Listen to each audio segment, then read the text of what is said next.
ஆண்டவராகிய இயேசு கிறிஸ்து நாமத்தில் உங்களை வாழ்த்துகிறேன். கிறிஸ்துவின் பிறப்பை குறித்து நாம் தியானித்துக் கொண்டிருக்கிறோம். லூக்கா 1:34 புருஷனை அறியேன், இது எப்படி ஆகும்? நீங்க பாட்டும் சொல்லிட்டீங்க, உனக்குள் உற்பத்தி ஆயிருக்குது, உனக்குள் பிறப்பது பரிசுத்தம் உள்ளது, அது பிறந்த உடனே இயேசு என்று பெயரிடுவாயாக, இப்படிலாம் சொல்லிட்டீங்க.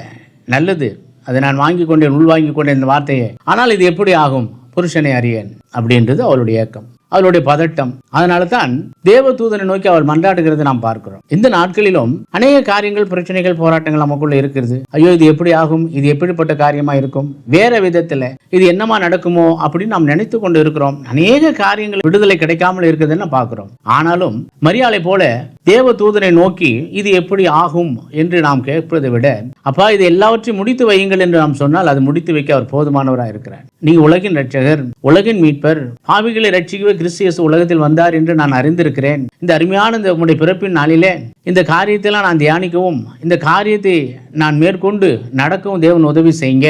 என் உள்ளத்தில் உங்களை ஏற்றுக்கொள்கிறேன். என் பயம், என் பிரச்சனை, என் போராட்டம் எல்லாவற்றுக்கும் ஒரு முடிவை ஏற்படுத்துங்க அப்படி என்று நீங்க சொல்லும் போது, இது எந்த விதத்தில் இது நடக்குமோ என்று அறியாமல் இருக்கிறேன், இதுக்கு ஒரு முடிவை ஏற்படுத்துங்க நீங்க சொன்னீங்கன்னா நிச்சயமாக ஆண்டவர் அதை நடத்துவார். மரியாளுடைய பயம் அதுதான், இது எப்படி ஆகும் அப்படின்ற அவளும் கலங்கினார்கள் என்று பார்க்கிறோம். ஆகையினால ஆண்டவர் இயேசு கிறிஸ்து உள்ளத்தில் ஏற்றுக்கொள்வோம். எல்லா கலக்கத்திலிருந்து நாம் விடுதலை பெறுவோம், பயப்படாது இருப்போம். கர்த்தர் நம்மளை ஆசீர்வதிப்பார். ஆண்டவர் இயேசு கிறிஸ்து நாமத்தில் உங்களை வாழ்த்துகிறேன். ஆமென்.